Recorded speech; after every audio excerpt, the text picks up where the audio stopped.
Hello दोस्तों, आज हम बात करेंगे बाल विकास के शैशव अवस्था के बारे में।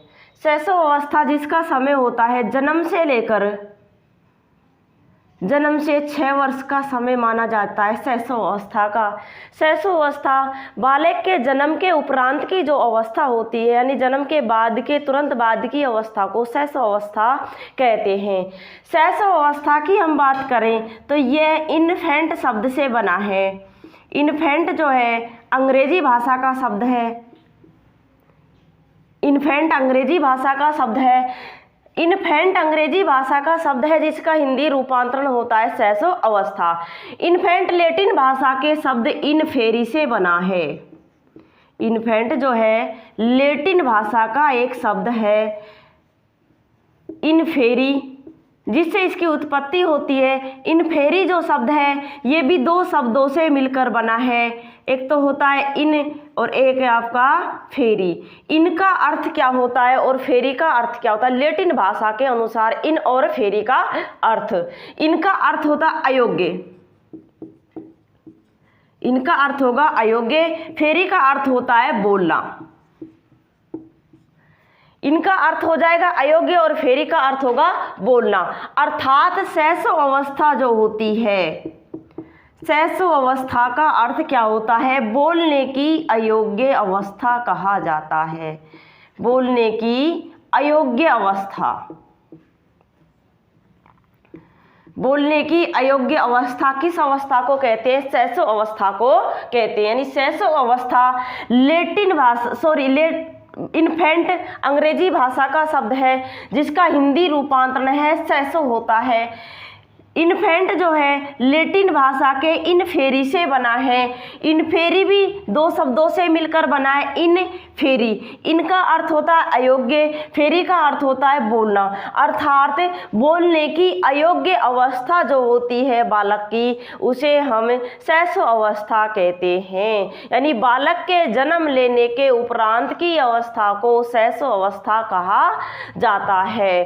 अब बात करते हैं कि शैशव अवस्था के कुछ उपनाम है, यानी कि किन किन नामों से जाना जाता है। शैशव अवस्था को क्या क्या कहा जाता है?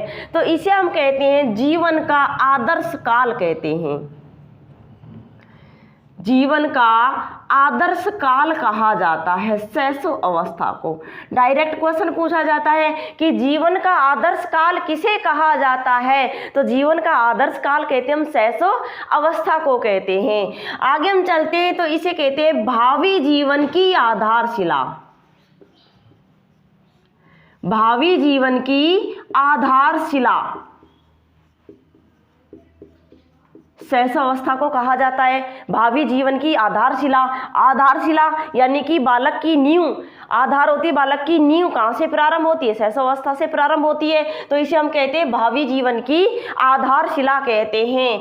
आगे हम चलते हैं तो इसे कहते हैं संस्कार निर्माण की अवस्था।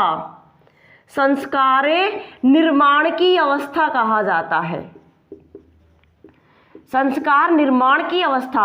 संस्कार निर्माण की अवस्था क्यों कहते हैं? क्योंकि भाई बालक में बचपन से ही यानी शैशव अवस्था से ही संस्कारों का निर्माण प्रारंभ किया जाता है। बालक को छोटी अवस्था में ये कहा जाता है कि बालक का मस्तिष्क जो होता है ना, इतना ग्रहणशील होता है कि एक बार किसी चीज़ को सुन लेता है, देख लेता है तो वो उसके मस्तिष्क में स्थायी हो जाता है, और ये घटना होती है शैशव अवस्था में। तो बालक में संस्कारों का निर्माण हम शैशव अवस्था से ही प्रारंभ करते हैं। शैशव अवस्था में ही बालक को नमस्ते करना, हेलो हाय करना सिखाते हैं। शैशव अवस्था में हम बालक को पैर छूना सिखाते हैं। तो ये संस्कार निर्माणित हुए। तो संस्कार निर्माण की अवस्था ये भी हम किसको कहते हैं? शैशव अवस्था को कहते हैं। आगे हम चलते हैं तो इसे कहते हैं हम तीव्र विकास की आयु। तीव्र विकास की आयु ऐसा माना जाता है कि 4 या 5 वर्ष में बालक वह बन जाता है जो उसे भावी जीवन में बनना होता है। यानी कि बालक का जो विकास जितना होना होता है उसका लगभग आधा से ज़्यादा विकास शैशव अवस्था में हो जाता है। तो इसे हम कहेंगे तीव्र विकास की आयु भी कहा जाता है।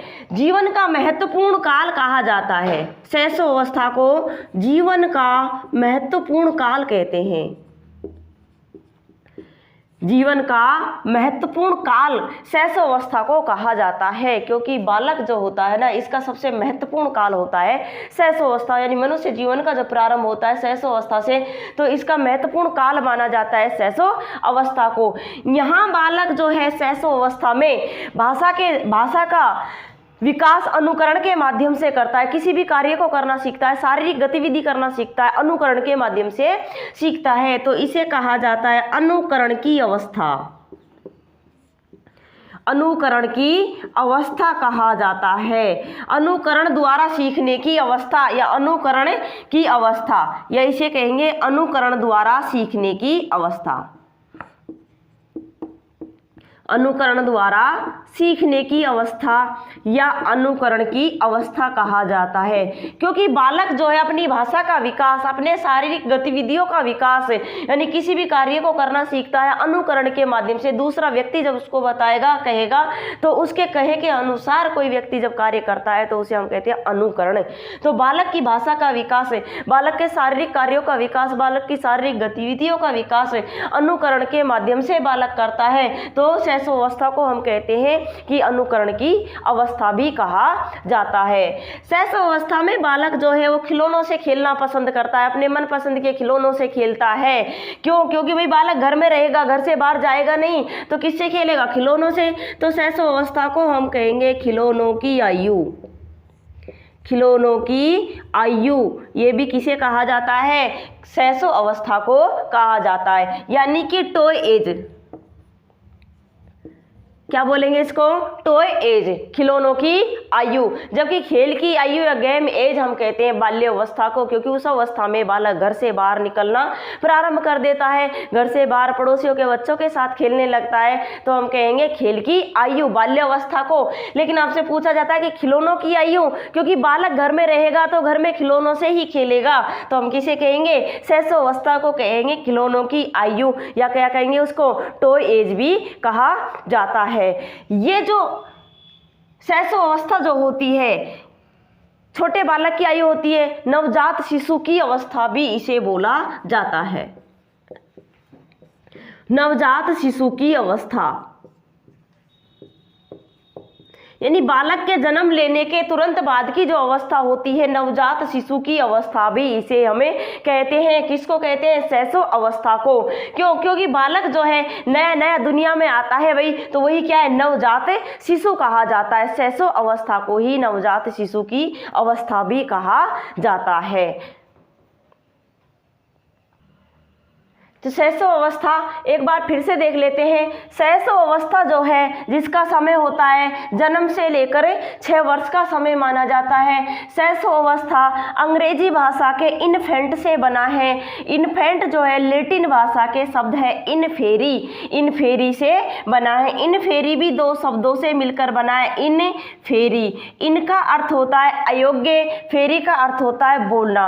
अर्थात शैशव अवस्था जो होती है वो बोलने की अयोग्य अवस्था होती है।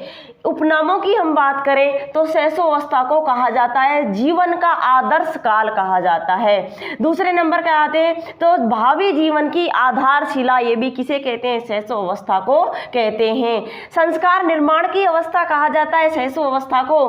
तीव्र विकास की आयु, ये भी किसे कहा जाता है? शैशव अवस्था को कहा जाता है। जीवन का महत्वपूर्ण काल शैशव अवस्था को कहा जाता है। अनुकरण की अवस्था, अनुकरण द्वारा सीखने की अवस्था। अगली बात करें तो हम कहें खिलौनों की आयु, टॉय एज भी कहा जाता है, क्योंकि मैंने आपको अभी बताया है कि बालक खिलौनों से खेलना पसंद करता है। नवजात शिशु की अवस्था भी शैशव अवस्था को कहा जाता है। अब हम बात करेंगे शैशव अवस्था की जो परिभाषाएं होती है, कुछ डेफिनेशन है मनोवैज्ञानिकों के अनुसार, तो बात करेंगे शैशव अवस्था की परिभाषाएं, यानी किस किस मनोवैज्ञानिक ने शैशव अवस्था के बारे में क्या क्या कहा है।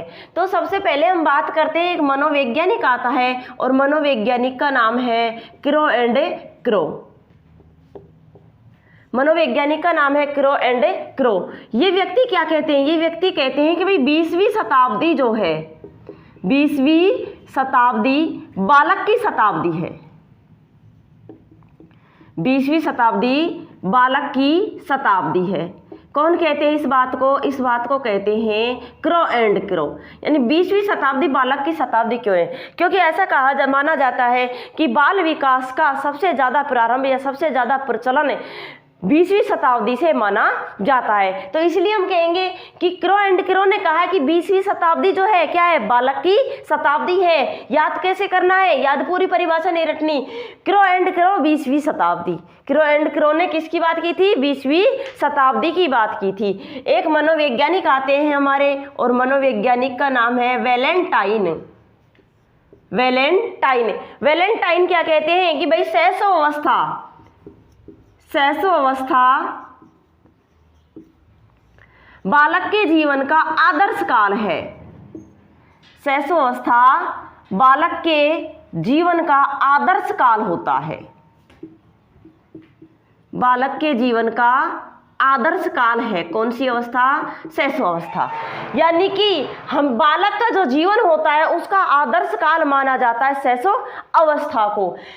वैलेंटाइन आदर्श काल, परिभाषा याद करनी हमें। वैलेंटाइन ने किसकी बात की थी? आदर्श की बात की थी। याद हो जाएगी आसानी से, पूरी लाइन रटेंगे तो याद नहीं हो गई, लेकिन वैलेंटाइन ने आदर्श की बात की थी। यानी कि वैलेंटाइन ने परिभाषा दी थी कि शैशव अवस्था बालक के जीवन का आदर्श काल होता है। एक मनोवैज्ञानिक आते हैं आपके रोस, और रोस महोदय क्या कहते हैं? ये कहते हैं कि शैशव अवस्था जो होती है इसमें शिशु कल्पनाओं का नायक होता है। शिशु कल्पनाओं का नायक, शिशु कल्पनाओं का नायक, वह कल्पनाओं का शक्तिपुंज होता है। कल्पनाओं का नायक वह कल्पनाओं का शक्तिपुंज होता है। कौन होता है भाई? शिशु होता है। ये बात किसने कही थी? ये बात कहने वाले मनोवैज्ञानिक हैं आपके रोस। रोस क्या कहते हैं कि शिशु जो होता है वो कल्पनाओं का नायक होता है, कल्पनाओं का शक्तिपुंज होता है शैशव अवस्था का जो बालक होता है। एक मनोवैज्ञानिक आते हैं जॉन लोक, और जॉन लोक आपके क्या कहते हैं? जॉन लोक कहते हैं कि शिशु का मस्तिष्क कोरे कागज के समान होता है। शिशु का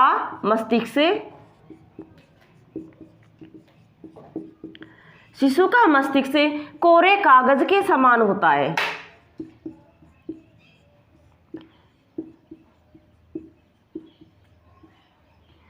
कोरे कागज के समान होता है। भाई कोरे कागज के समान है तो जिस पर लिखने का कार्य जो है, जिस पर लिखने का कार्य अनुभव द्वारा किया जाता है।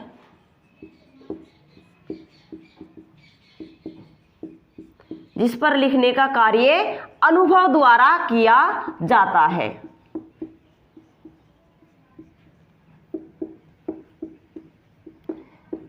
ये बात कौन कहते हैं? जॉन लोक कहते हैं कि भाई शिशु का मस्तिष्क कोरे कागज के समान होता है जिस पर लिखने का कार्य अनुभव द्वारा किया जाता है। ऐसा माना जाता है कि शिशु का जो मस्तिष्क कोरे कागज के समान होता है। हाँ होता है। अब जितनी आपको नॉलेज है, जितना आपको ज्ञान है, जितने आप में संस्कार है, उसी के अकॉर्डिंग आप बच्चे को दे सकते हो, क्योंकि बालक का मस्तिष्क तो भाई कोरे कागज है और कोरे कागज पर लिखने का कार्य वही व्यक्ति तो करेगा जिसको अनुभव है। तो शिशु का मस्तिष्क कोरे कागज के समान होता है जिस पर लिखने का कार्य अनुभव के द्वारा किया जाता है। ये परिभाषा दी थी एक मनोवैज्ञानिक के आपके जॉन लोक ने दी थी। एक मनोवैज्ञानिक आते हैं हरलोक, और हरलोक क्या कहते हैं?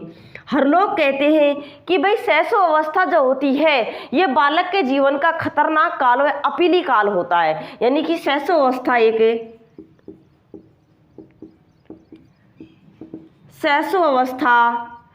एक खतरनाक काल व अपीली काल है। खतरनाक काल व अपीली काल है।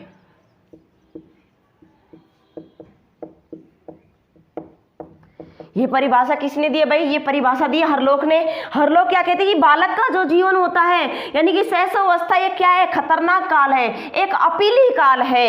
ये परिभाषा देने वाले मनोवैज्ञानिक आते हैं हरलोक। परिभाषा कैसे याद करनी है? हरलोक खतरनाक। हरलोक कैसा था भाई? खतरनाक था, यानी खतरनाक काल व अपीली काल की जो बात करी है वो है एक मनोवैज्ञानिक आपके जिनका नाम आता है हरलोक आता है। एक मनोवैज्ञानिक है कि शैशव अवस्था शैशव अवस्था तीव्र विकास की आयु है। परिभाषा किसने दी है? वॉटसन ने दी है। आगे हम चलते हैं तो वॉटसन ने एक परिभाषा और दी है, और ये क्या कहते हैं कि मुझे कोई भी एक बालक दे दो, मुझे एक बालक दे दो, मुझे एक बालक दे दो, मैं उसे जो चाहूं वो बना सकता हूं, मैं उसे जो चाहूं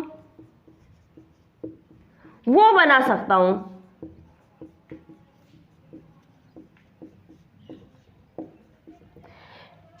वॉटसन कहते हैं मुझे एक बालक दे दो, क्योंकि बालक का मस्तिष्क है जो कोरे कागज के समान होता है, तो सीधी सी बात है भाई, वॉटसन उसको इंजीनियर, डॉक्टर कुछ भी बना सकता है, टीचर बना सकता है, इंजीनियर बना सकता है, डॉक्टर भी बना सकता है। यानी कि मुझे एक बालक दे दो, मैं उसे जो चाहूं वो बना सकता हूं। दूसरी परिभाषा दी है इन्होंने तीव्र विकास की। शैशव अवस्था जो होती है वो तीव्र विकास की आयु होती है।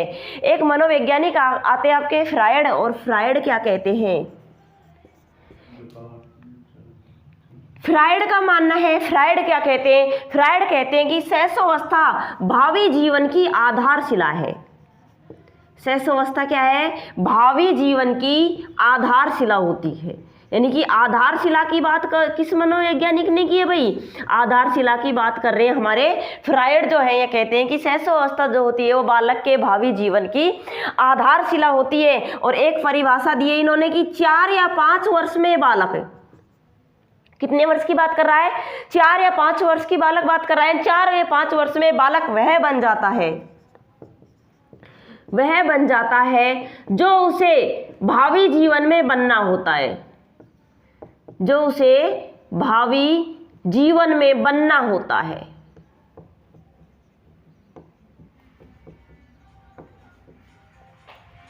फ्रायड कहते हैं कि 4 या 5 वर्ष में बालक वह बन जाता है जो उसे भावी जीवन में बनना होता है। एक बार फिर से देखेंगे हम परिभाषाओं को। क्रो एंड क्रो क्या कहते हैं? क्रो एंड क्रो का कहना है शैशव अवस्था के बारे में कि 20वीं शताब्दी जो है वो बालक की शताब्दी होती है। 20वीं शताब्दी किसकी शताब्दी है? बालक की शताब्दी है। परिभाषा याद कैसे करनी है? क्रो एंड क्रो 20वीं शताब्दी।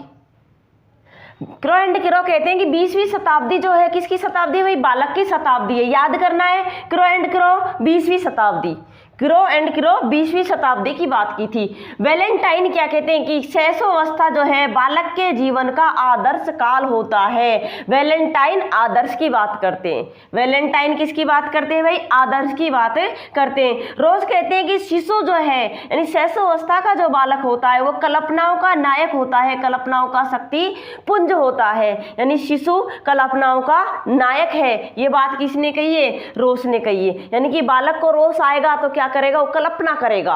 ठीक है, आगे हम चलते हैं। जॉन लॉक क्या कहते हैं कि शिशु का मस्तिष्क कोरे कागज के समान होता है जिस पर लिखने का कार्य अनुभव के द्वारा किया जाता है। जॉन लॉक कहते हैं कोरे कागज की। जॉन लॉक किसकी बात करते हैं? कोरे कागज की बात कर रहे हैं। तो हमें परिभाषा आसानी से याद हो जाएगी। एक कोई भी शब्द हमें ऐसा पकड़ना है जो सभी परिभाषाओं में कॉमन नहीं है और मनोवैज्ञानिक के नाम के साथ जोड़कर हम याद कर सकते हैं। हर लोग कहते हैं कि शैशव अवस्था जो है एक खतरनाक काल है। यानी खतरनाक बात किसने की है? हरलोक ने की थी। शैशव अवस्था एक खतरनाक काल है, वह अपीली काल है। तो परिभाषा में याद कैसे करनी है कि यानी खतरनाक बात करने वाला मनोवैज्ञानिक कौन है? हरलोक है। आगे हम चलते हैं वॉटसन। वॉटसन क्या कहते हैं कि भाई तीव्र विकास की आयु है।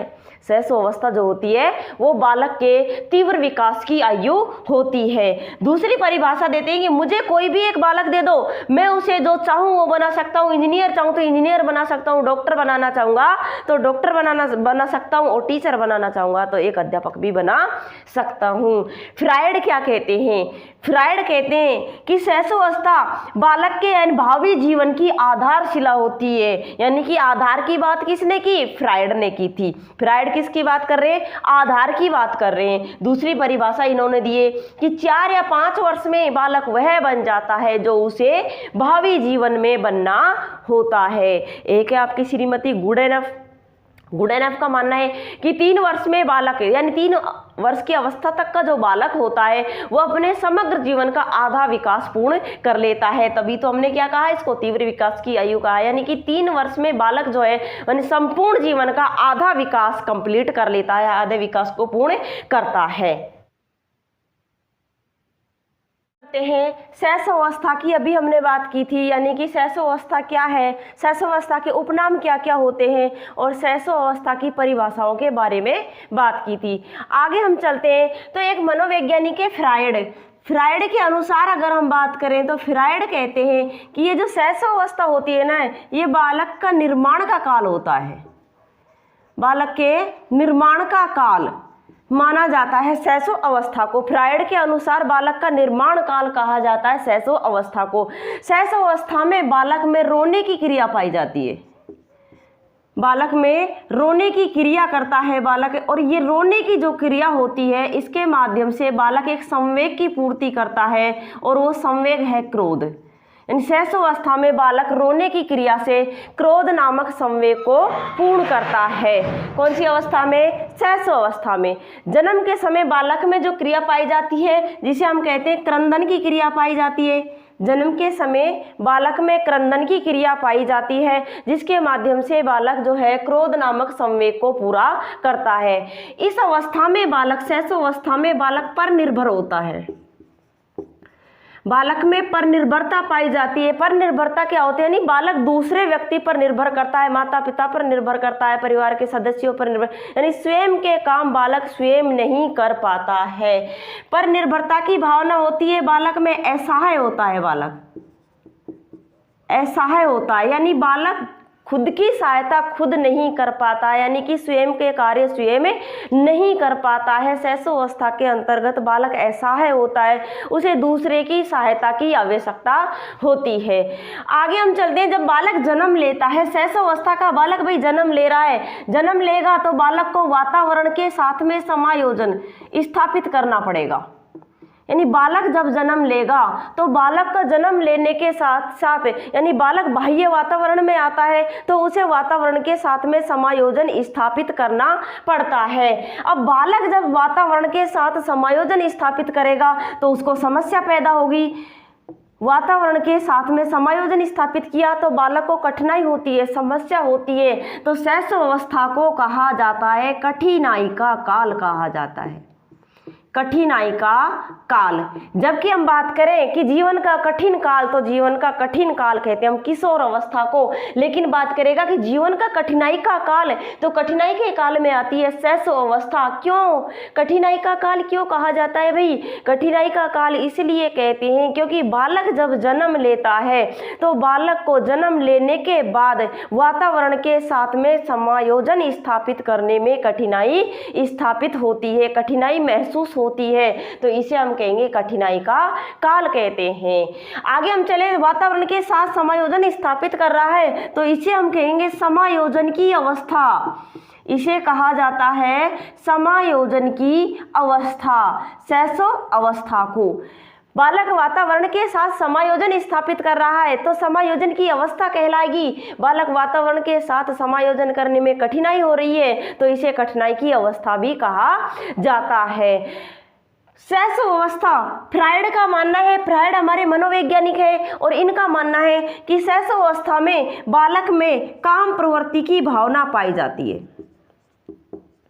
शैशवावस्था में बालक में काम प्रवृत्ति की भावना पाई जाती है और ये मानना है फ्रायड का। शैशवावस्था में बालक में काम प्रवृत्ति की भावना पाई जाती है, यानी काम प्रवृत्ति की जो इच्छा होती है वो प्रबल होती है, जिसकी पूर्ति वही कैसे करता है? वो इसकी पूर्ति करेगा अपनी माँ के स्तनपान से करता है। फ्रायड का कहना है कि बालक में शैशवावस्था में भी काम की प्रवृत्ति, काम की भावना विद्यमान रहती है, लेकिन उसकी पूर्ति वह अपने माँ के स्तनपान से करता है।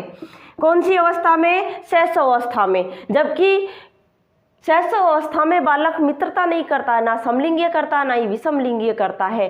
काम प्रवृत्ति की भावना शैशव अवस्था में पाई जाती है, उसकी पूर्ति अपने माँ के स्तनपान से करता है। लेकिन बाल्य अवस्था में बालक की यौन ऊर्जा सुप्त अवस्था में होती है, तो बालक वहाँ समलिंगीय मित्रता करता है। फिर से बालक में काम प्रवृत्ति की भावना विद्यमान होगी किशोर अवस्था में, और वहाँ बालक करेगा विषमलिंगीय मित्रता, यानी बालक है तो बालिका को दोस्त बनाएगा और बालक है तो बालिका है तो बालक को दोस्त बनाती है। आगे हम चलते हैं। ये जो अवस्था है शैशव अवस्था, इसमें बालक का शरीर और मस्तिष्क दोनों चीजों की बात करेंगे, शारीरिक और मस्तिष्क। एक तो आपका शरीर और एक मस्तिष्क, यानी कि छोटे बालक के ये दोनों जो हिस्से हैं शरीर और मस्तिष्क अत्यधिक ग्रहणशील होते हैं, अत्यधिक ग्रहणशील होते हैं। यानी कि छोटे बालक को जो भी आप चीज सिखाओगे तुरंत से सीख जाएगा। क्यों सीख जाएगा? क्योंकि उसका शरीर और मस्तिष्क अत्यधिक ग्रहणशील है, यानी कि उसके सीखने की क्षमता इतनी, क्योंकि भाई हम विकास कर रहे हैं बालक का। ये कह रहे हैं कि 3 वर्ष में बालक वह बन जाता है जो उसे भावी जीवन में बनना होता है। जितना विकास बालक पूरे जीवन में करता है उसका आधा विकास 3 वर्ष की आयु में कर ले, तो सीधी सी बात है बालक का शरीर और मस्तिष्क इतने ग्रहणशील होते हैं कि वो सब कुछ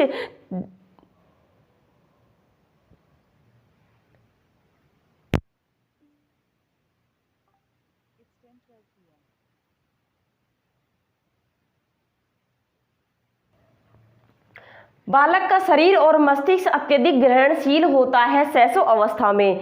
ये जो अवस्था होती है शैशव अवस्था की बात करते हैं हमें, तो ये जो अवस्था होती है इसमें बालक का व्यक्तित्व की अगर बात की जाए, यानी बालक का व्यक्तित्व कैसा होगा, तो बालक का व्यक्तित्व होता है अंतर्मुखी। बालक का व्यक्तित्व होता है अंतर्मुखी, जबकि बाल्य अवस्था में बालक का व्यक्तित्व बहिर्मुखी होता है। बालक का व्यक्तित्व अंतर्मुखी हो जाएगा। व्यवहार की बात करेंगे तो बालक का व्यवहार भाई मूल प्रवृत्तियों पर आधारित होता है। बालक का व्यवहार मूल प्रवृत्तियों पर आधारित होता है। व्यवहार मूल प्रवृत्तियों पर आधारित होगा। शैशव अवस्था में बालक का जो व्यवहार होता है वो मूल प्रवृत्तियों पर आधारित होता है, जबकि बालक का जो व्यक्तित्व होता है वो अंतर्मुखी होता है। बालक का शारीरिक और मानसिक विकास है, दोनों विकास की हम बात करें यहाँ पर, बालक का शारीरिक प्लस मानसिक विकास जो होता है ये तीव्र गति से होता है। मानसिक विकास तीव्र गति से होगा।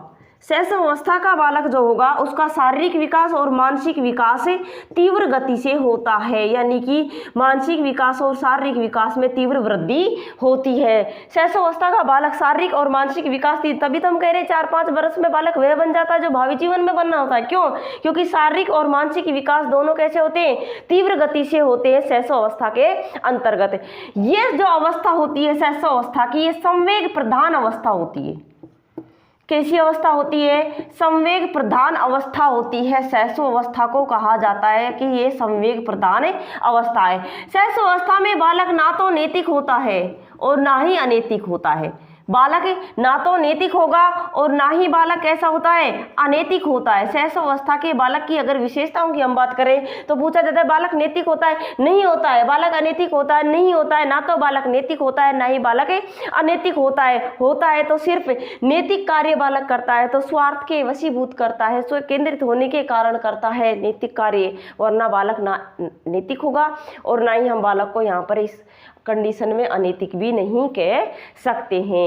आगे हम चलते हैं तो बात करते हैं कि बालक जो है, बालक शैशव अवस्था के हम बालक की बात करें तो भाई शब्दों का प्रयोग, शब्दों का उच्चारण करना सीख जाता है। हाँ सीख जाता है। वाक्यों का प्रयोग करना सीख जाता है। हाँ सीख जाता है। वाक्य शब्दों को पहचानना सीख जाता है। हाँ सीख जाता है। यानी शब्दों और वाक्यों का प्रयोग करना सीख जाता है। शैशव अवस्था का जो बालक होता है शब्दों का प्रयोग करने लग जाता है, वाक्यों का प्रयोग करने लग जाता है, क्रियाओं को दोहराने लग जाता है। शैशव अवस्था के बालक की बात करें कि कोई भी क्रिया करेगा उसको दोहराने लग जाएगा। शैशव अवस्था में बालक में आत्म प्रेम की भावना पाई जाती है। कौन सी भावना? आत्म प्रेम की भावना पाई जाती है, स्वयं मोह की भावना पाई जाती है और नार्सिसिज्म की भावना पाई जाती है। नार्सिसिज्म की भावना भी पाई जाती है। आत्म प्रेम, स्वमोह, नार्सिसिज्म। आत्म प्रेम को ही फ्रायड ने नार्सिसिज्म नाम दिया है। आत्म प्रेम क्या होता है? बालक अपने आप से प्रेम करता है, स्वयं से लगाव रखता है, स्वयं के रूप को बार बार देखता है, स्वयं से ही प्रेम करता है, उसी चीज को हम कहते हैं आत्म प्रेम। यानी कि शैशवावस्था में बालक में आत्म प्रेम, स्वमोह और नार्सिसिज्म की भावना का विकास हो जाता है। शब्दों को बोलने लग जाता है, वाक्यों का प्रयोग करने लग जाता है, क्रियाओं को दोहराने लगता है बालक शैशवावस्था के अंतर्गत। बालक का जो शरीर और मस्तिष्क होता है वो अत्यधिक ग्रहणशील होता है शैशवावस्था के अंतर्गत। बालक का व्यक्तित्व होता है वो कैसा होगा भाई? अंतर्मुखी होगा। अंतर्मुखी और बहिर्मुखी। बहिर्मुखी जो व्यक्तित्व होता है वो किसी से भी बातचीत कर सकता है, लेकिन अंतर्मुखी जो व्यक्तित्व होता है वो खुलकर किसी से बातचीत नहीं कर सकता है। व्यवहार मूल प्रवृत्तियों पर आधारित नहीं, व्यवहार मूल प्रवृत्तियों पर आधारित होता है। शारीरिक और मानसिक विकास जो होता है बालक का वो तीव्र गति से होता है। काम, फ्रायड कहते हैं कि बालक में शैशवावस्था में काम प्रवृत्ति की भावना पाई जाती है। हाँ पाई जाती है, तो फिर उसकी पूर्ति कैसे करता है भैया? उसकी पूर्ति करता है अपनी माँ के स्तनपान से करता है। बालक पर निर्भर होता है, बालक असहाय होता है। शैशवावस्था में बालक हर कार्य के लिए माता पिता पर निर्भर होता है। यह जो अवस्था होती है शैशवावस्था की, इसे कहा जाता है संवेग प्रदान की अवस्था होती है। इसमें ना तो बालक नैतिक होता है और ना ही बालक अनैतिक होता है। बालक की सीखने की जो क्षमता है वो तेज होती है भाई। बालक बहुत तीव्र गति से सीखता है। तो सीखने की अगर क्षमता पूछी जाए कि बालक की सीखने की क्षमता तीव्र कौन सी अवस्था में होती है, तो बालक की सीखने की क्षमता तीव्र शैशवावस्था में पाई जाती है। बालक तुरंत कैच करता है किसी भी चीज को, तभी तो कहते हैं बालक का मस्तिष्क कोरे कागज के समान होता है जिस पर लिखने का कार्य अनुभव के द्वारा किया जाता है। भाई कोरा कागज है, बालक सीखेगा। अब हमारे दिमाग मस्तिष्क की हम बात करें और शैशवावस्था के मस्तिष्क, हमारे मस्तिष्क में तो बहुत सारा कचरा भरा हुआ है, बहुत सारी चीजें विद्यमान है, लेकिन यहाँ बालक का मस्तिष्क बिल्कुल खाली है। तो सीखने में बालक शीघ्रता करेगा, तो सीखने की क्षमता भी शैशवावस्था में तीव्र होती है। शैशवावस्था जो होती है इसमें सामाजिकता और नैतिकता का अभाव पाया जाता है। किसकी बात करते हैं हमें? सामाजिकता व नैतिकता। सामाजिकता व नैतिकता की अगर हम बात करें तो इसका क्या पाया जाता है भाई? अभाव पाया जाता है। कौन सी अवस्था में? शैशवावस्था में। यानी कि शैशवावस्था में बालक का सामाजिक विकास हो जाता है? नहीं होता है। शैशवावस्था में बालक का नैतिक विकास होता है? नहीं होता है। सामाजिकता और नैतिकता का अभाव पाया जाता है शैशवावस्था में।